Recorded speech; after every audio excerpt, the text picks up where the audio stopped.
Happy Bastille Day, or Unhappy Bastille Day, the terror of royalty. Yeah. We're looking at Wargames, Soldiers, and Strategy. Today we're going to be playing a 2x2 Napoleonics. This is the quick reference sheet, and bear in mind this set of rules is written for the Napoleonic era. Of course, we're in 1789, the bloody terror of the French Revolution, so we're only off by about a decade. I think these rules are going to work just fine. I am adapting an article in, what is this, issue 79 of War Games, Soldiers, and Strategy. This fellow right here on the bridge, by the way, is the father of the man that wrote The Three Musketeers and a number of other ripping good adventures. I got this. You can pick up back copies of this at wssmagazine.com. It's a pretty good magazine. Honestly, the history of the French Revolution in here is pretty normy. We're going to be doing the Battle of Cholet. And it's a pretty complicated battle. Let me just go ahead and show you what it looks like here. And there's the map that they've got, the Cholet. Red are going to be the Royalists, and blue are going to be the treasonous Republicans who have seized Cholet. They actually drove the Vendeans out, the royal army out, and while licking their wounds, the Vendeans said, hey, we're not going to take this laying down. We're men of God. We're going to counterattack. And they counterattacked and actually drove the Republicans off, which may just have helped secure the freedom to worship for all freedom-loving men for a long time. We all know what happened with the sons of Voltaire and how they have spent the last few centuries abusing those individuals who are Christian. But hey, when you got the backing of the banks and the stonecutters, what do you expect is going to happen? Now, what you're looking at right here is my initial setup of the Battle of Cholet. I thought, hey, we could do the whole battle here in 2 millimeters, and won't that be nice? No, it's a little crowded. I think if you were operating on a regular, maybe 4x6 table, you would have enough room to maneuver. If you had 3 separate commands, it would work a little better. But given the way these rules work, let's kick back over to our battlefield. We're going to do this in the way that, let's see who wrote this article. Rob Harper.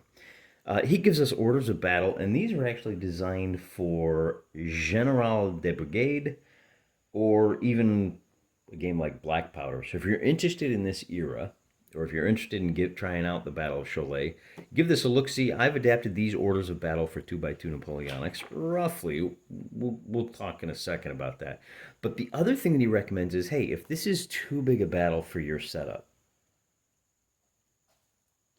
then you can break the battle up into 4 separate engagements. So today, what we're going to do is this center battle right here. It is the preliminary engagement.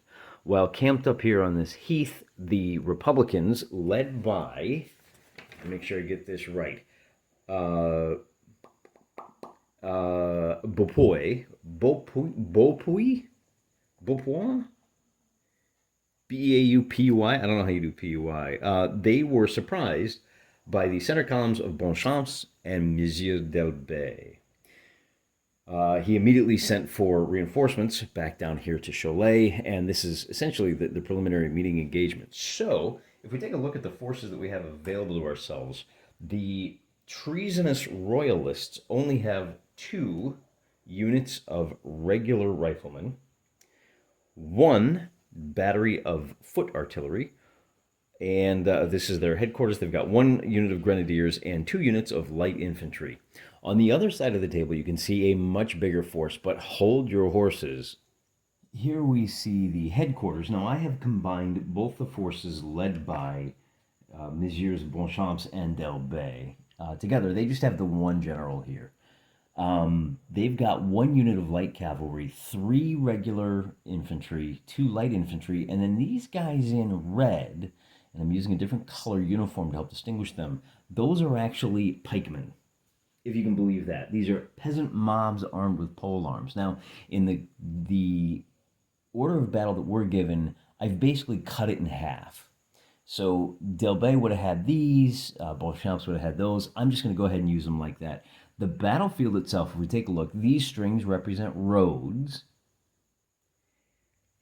It is a pretty bland battlefield. As you can see, we've got a little bit of a ridge running right through here. I did that through the simple expedient of putting a towel underneath my drop cloth. And then we've got one farm here and one farm here.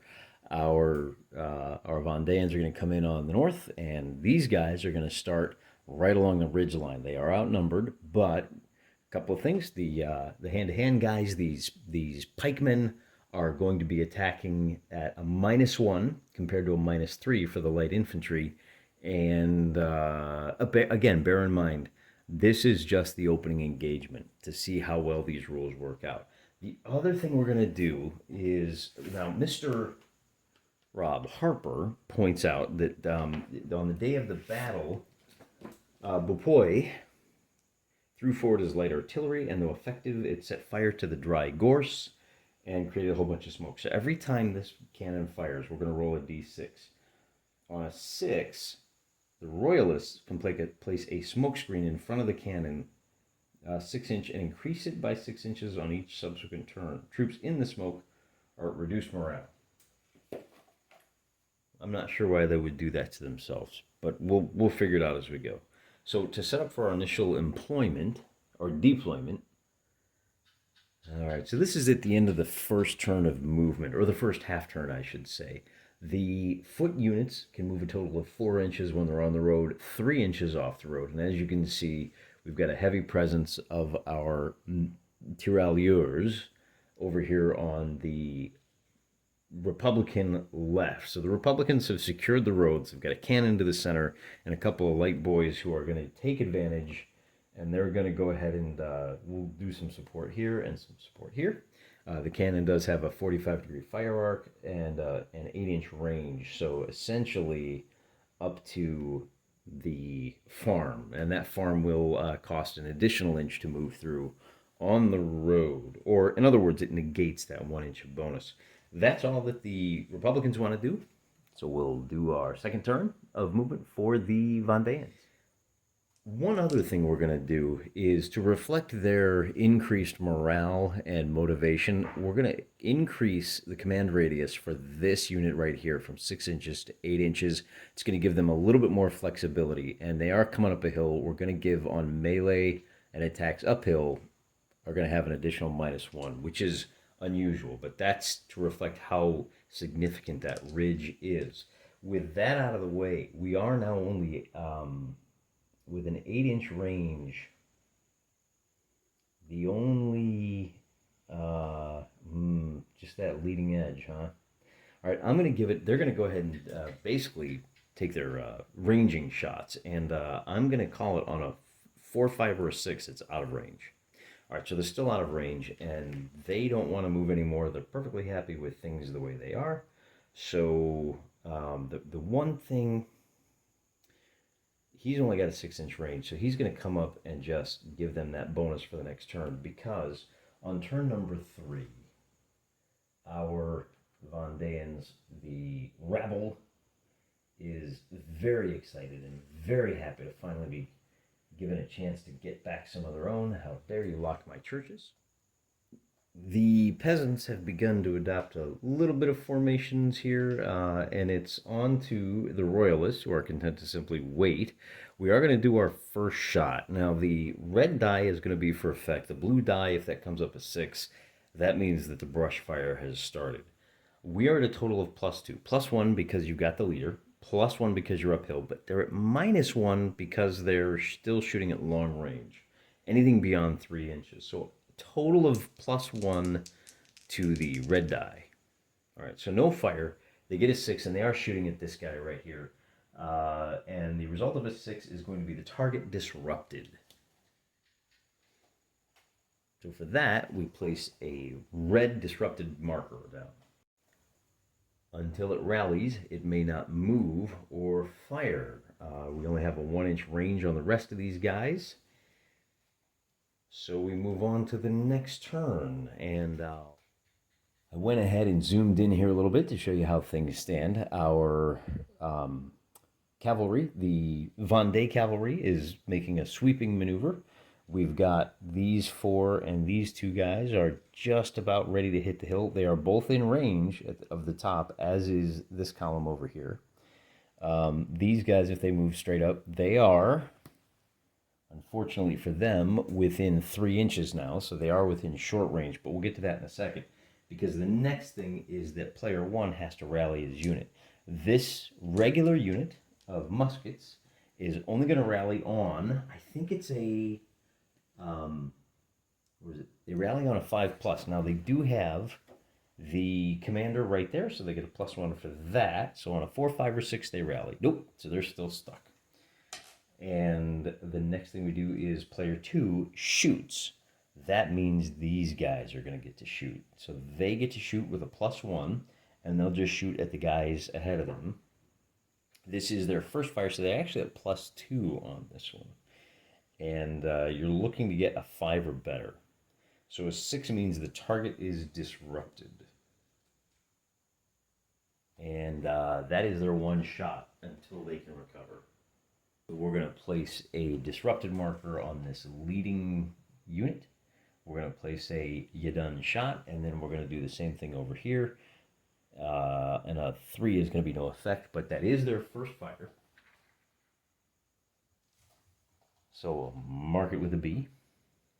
And we'll go ahead and fire with this light infantry as well. They are firing at this unit, and they have a total +2. So that 6 is going to disrupt the unit. And, man, I feel like I'm missing something on this. Okay, no, but you're hoping for a rout. You really need a 7 or better. And that light unit is now fired. Now we'll roll for the artillery, who's going to shoot at this disrupted unit. You'll see why in just a second. They are at a total of +1. Let's see. The enemy is now disrupted, so they get an additional +2. That means that they are at a... Oh, wait a minute. If you're shooting at them... Is that true if you're shooting at them? It's additional +1, so they're actually at +3 on this one. There we go. So nothing sets fire. The 9 is a target destroyed. Removed from play. So they got their first big casualty. And now they don't get the white that marks their first fire. We've got 2 more shots here. Again, shooting downhill. The light is going to have a total of +2. 1 for the first fire, 1 for shooting downhill. That's going to be a 7, which is bad news for the Vendeans. That is a rout result. On a 1 or a 2, they're destroyed. So they're not destroyed. The unit moves its maximum move directly to its rear, and it is also disrupted.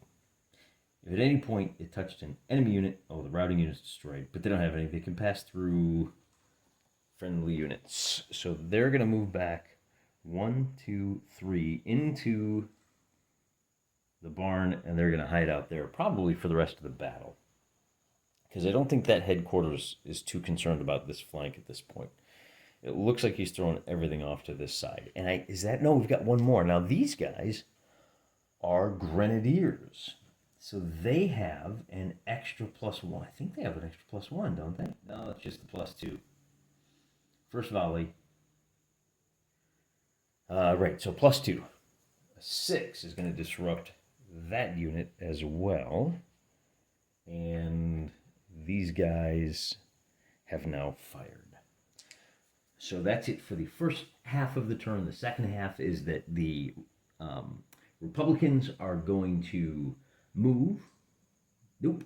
Then they got to rally units. And they can only rally units that are within 6 inches. Hey, look, I got a little 6-inch jobber.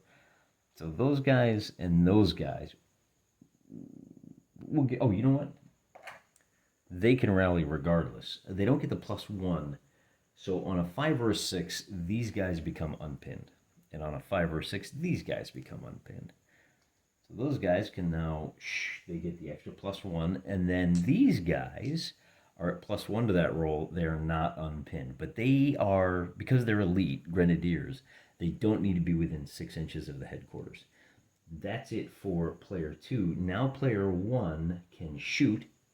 If he wants to, which he does not. Oh, you know, he probably should have moved these guys up. A little bit of confusion in that light infantry there, huh? Well, that's okay.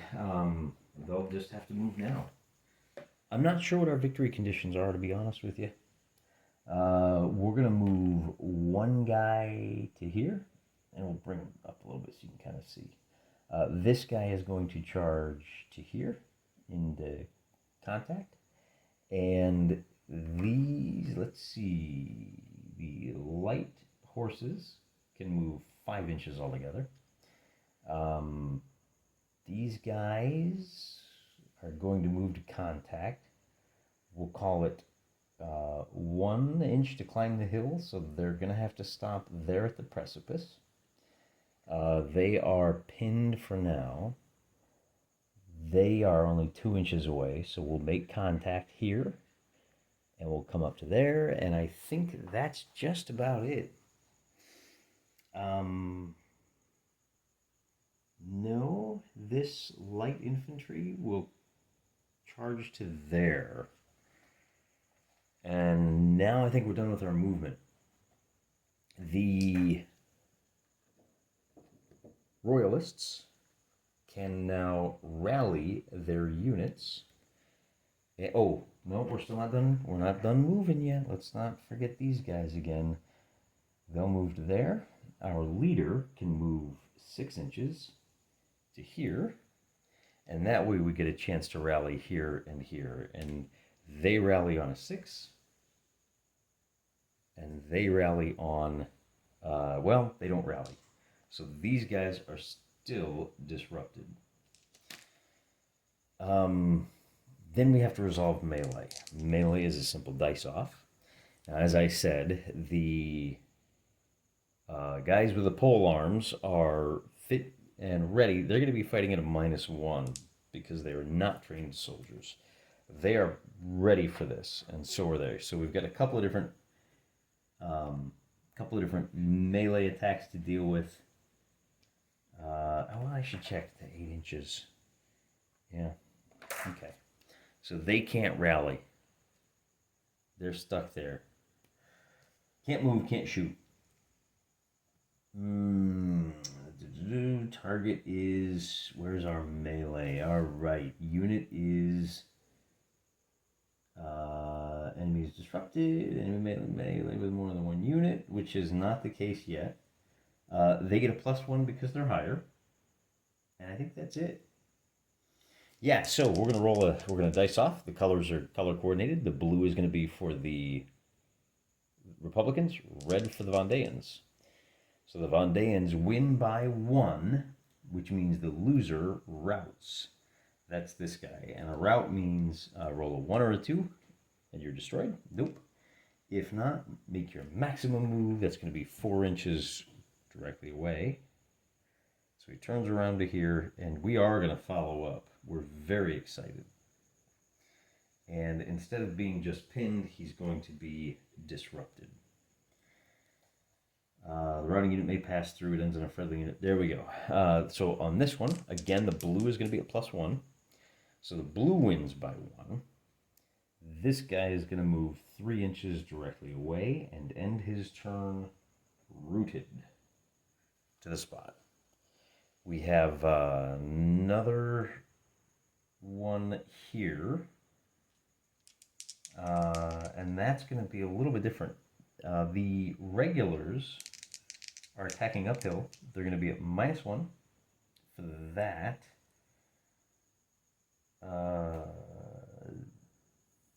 No, they're going to be at +1. They're going to be a total of -2.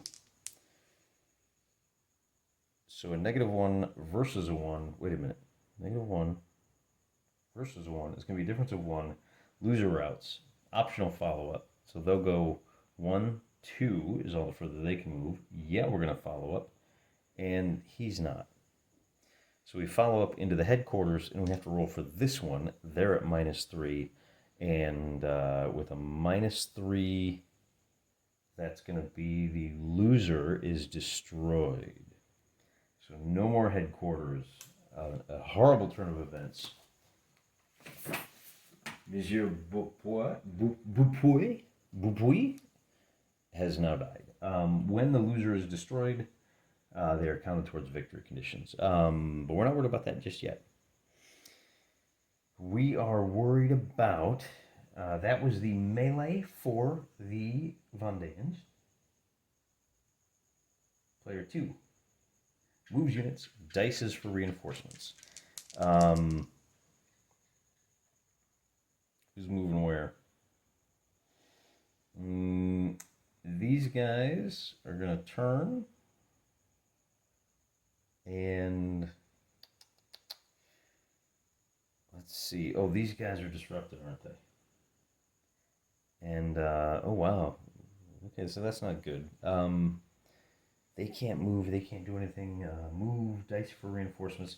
They can rally. These guys at least can rally. And a 3 is not going to do it. So then player 1 has an opportunity to shoot. But I don't think they have anybody capable of shooting at this point. Well, these guys can shoot here. But that might pin them in place. And then they won't be able to rush up and finish them off.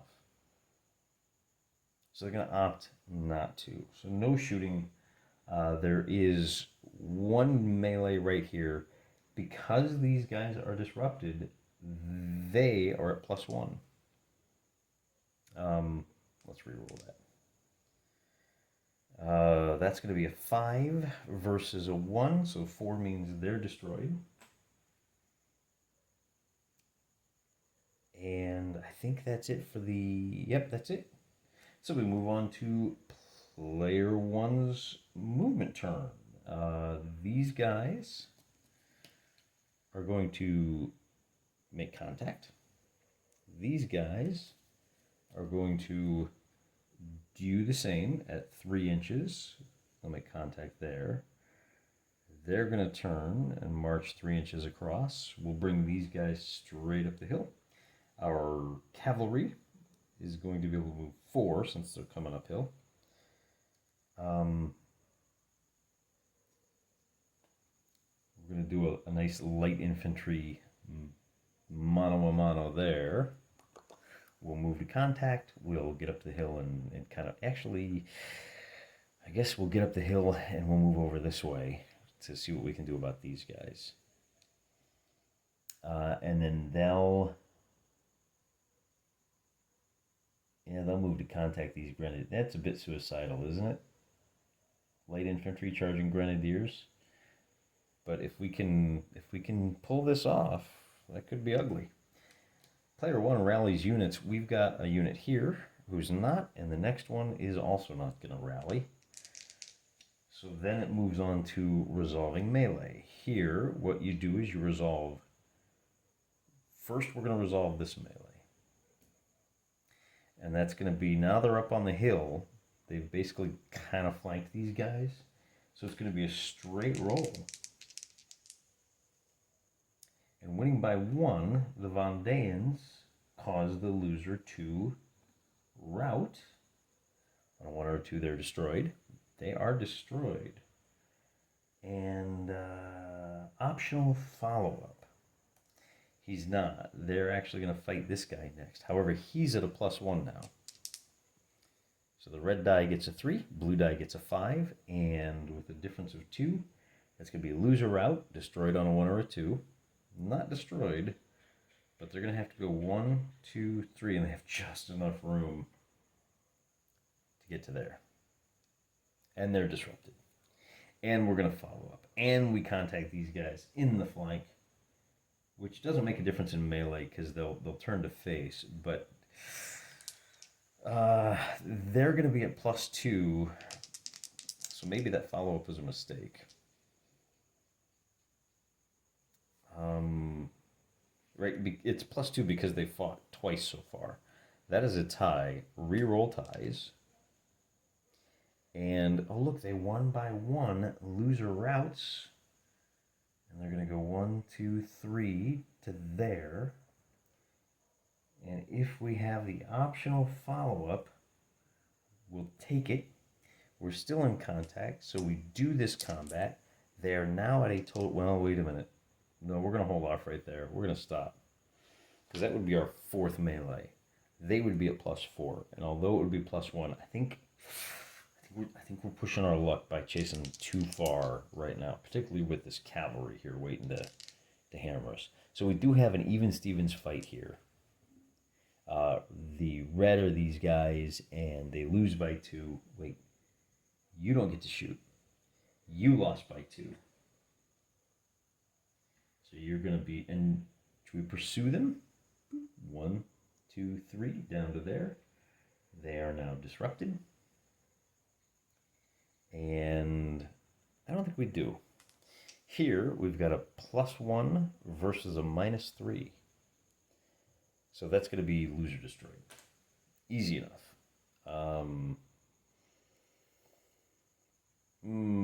Is that it? No, we've got one more over here.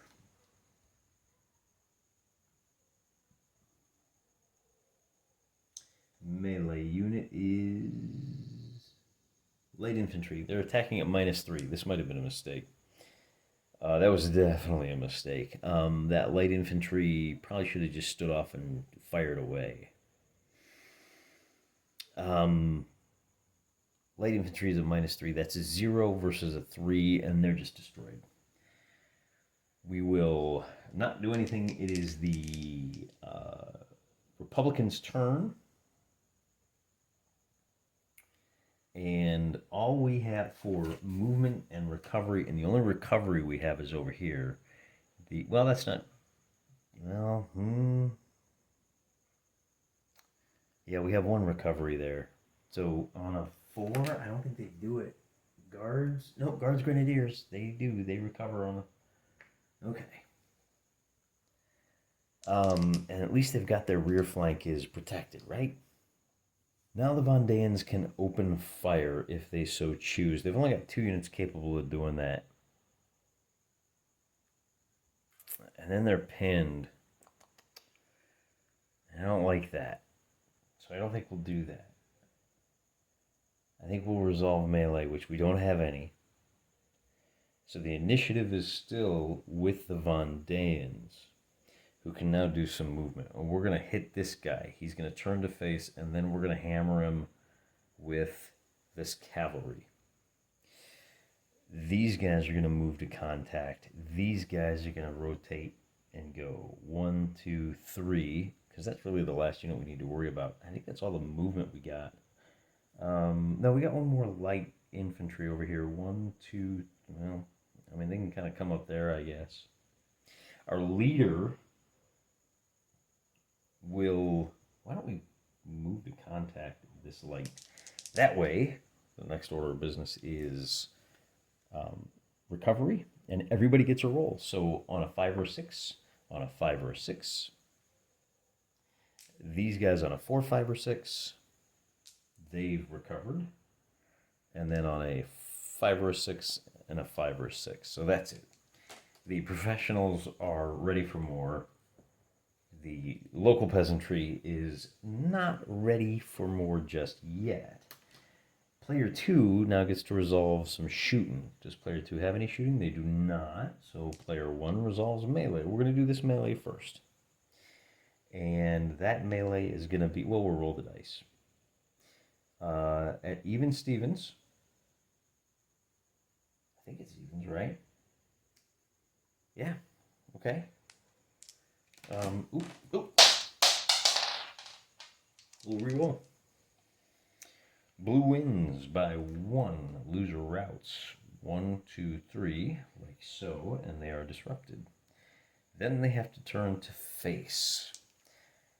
They're at a total of +1, and because it's light cavalry, it's -1. So again, it's going to be an even Stevens. It's going to be a tie, and this time the cavalry really pounds it home. And that's it for that. For that, regular infantry unit has had enough. They'll follow up to there. And that is light infantry at a total of -2. It's their second attack of the turn, so they're at +1. So the cavalry, light cavalry is at -1. They're at -2. It's going to be a 2. It's going to be a 1 versus a 1. We roll again. it's going to be a 3 versus a 4, and they go 1, 2, 3, 4. Let's see, what happens when you route into... Oh, on a 1 or a 2, they're destroyed. They're not. It's completely the same point that you touched an enemy unit strafe may pass through. If it ends on a friendly unit, that movement is moved back to make room and marked as pinned. Well, they're already disrupted, so like that. Yeah, this light infantry is something else, ain't they? We have another battle over here. The blue die is at minus 3. So that's going to be a 3 versus a 2 with a difference of 1. They're going to rout. 1, 2, 3. Very deadly game for melee, isn't it? And I think we'll go ahead and follow up. Why not? That's it. It becomes the Royalists' turn. And looking to do as much damage as possible. Do you want to go route those guys out? Or do we deal with this group of professionals?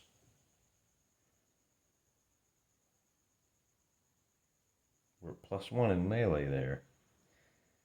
Maybe what we do is just turn to... Because, well, if they recover, that could be a problem. Oh, decisions. Let's go ahead and... they're too far away to shoot. We'd have to run down to get them. That would be giving up the high ground. 1, 2, 3. Let's go ahead and see if we can trade shots with these guys. Or maybe they'll want a melee next turn. Either way. Player 2 rallies. Not everybody that can rally. Player 1 shoots. So they're going to get to take a shot. And they get a +1, which isn't going to be enough. But they're pinned in place. Now they can only shoot. They can no longer move until a headquarters comes around. We've got a melee here that we need to deal with. And the red winning by... Let's see. Ooh. I forgot they're at -3. That means they're destroyed. And really the only question... I kind of figured this was going to go this way. The question was how much damage were the traitors to the crown going to do to the loyalists. And so far, they've managed to destroy 1 regular unit and 1 unit of peasantry. We'll see if they can notch any more coming up here in this next turn. He's got a roll. He doesn't have any rolling to do. So now it's player 1 has shot. We did melee. Now it's back to movement for the royalists. And we're going to move 1, 2, 3 to here. That's going to allow our general to come. I wonder if we should. We're going to bring him up to here. And we're going to bring our general to there. That way our general can rally. I wonder if we can rally through other units. Through enemy units. I guess we got some line of sight there. He's going to be able to rally this cavalry unit. Fails. He's going to be able to take a shot with these guys. They recover. They're going to have a chance. 5 or 6, 5 or 6, 5 or 6, 5 or a 6, and a 5 or a 6, and to escape from the pin again. Wow, I thought these guys were motivated. Shows what I know. Nobody recovers. Any shooting. They can shoot. They are no longer at a +1. A 6 will do it. Target disrupted. Until it rallies, it may not fire or move and is more vulnerable to attacks. How about that? That was a good shot at just the right time. We've got 1 more shot here. We're going to mark them as pinned. It's a first fire, and a 3 ain't going to do scratch. They are too far away. So that's the end of the Vendee's turn. Ooh.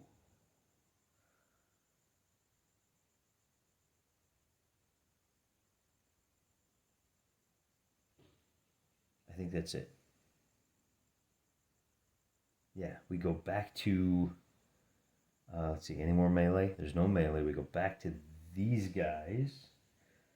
What did I do wrong here? They moved. Then they move, yeah. Then they shot. There's no melee. Okay, so we're back to the red guys are going to move.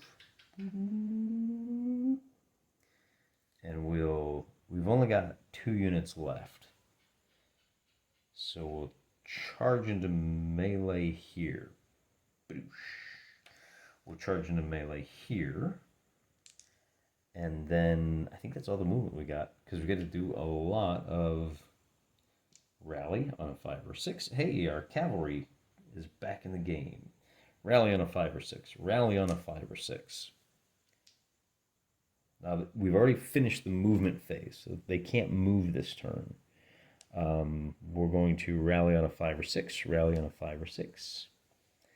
Remove the pin on a 5 or 6, and rally on a 5 or 6. That was a 3. So that's the situation as it stands when it's player 2's turn to shoot, but he doesn't have anybody that can. Well, yeah, nobody can shoot. So then we do melee. So we have a melee here. And the first thing we're going to do is we're going to try him attacking him. Because they are light infantry, that's going to be a -3 for the blue die, and they're going to be destroyed.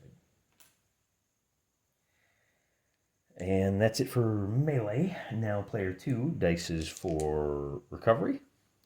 And on a 2, he does not recover. He's the only one left. Needed that. Player 1 is going to get to shoot. He gets to take a shot. And with a 5, first fire, that's 6. Wait a minute. This disrupted, that's going to become a 7 target routes.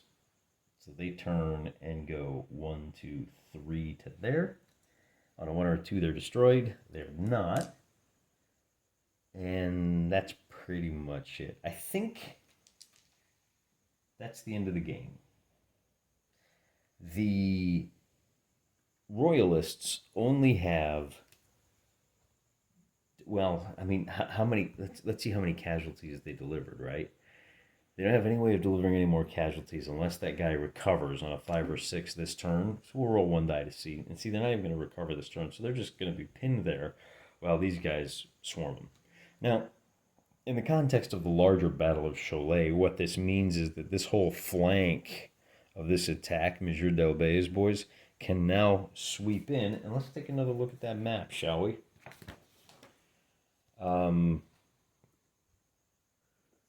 That's just the foreguard. That's just the vanguard, right? So with just a few casualties here first thing in the morning, they're going to run smack into Marceau's boys. And in fact, that battle on the Cholet-Saumur Road is going to put, well, the next battle we do in this series is going to be this, what is it, the Vendee left. So that's going to be this battle over here for the valley. Now, in a true campaign game, we would keep track of all these casualties and see what big of a difference that makes. But essentially, I think what I'll probably do is just, fight this battle through. Let's see, Battle of the Heights. That's the right wing. So our next battle will be the Battle of the Heights. We'll fight the right wing, and then we'll essentially take a look at what happened in the afternoon. So historically, this is going to be what things looked like. The survivors fell back to Cholet.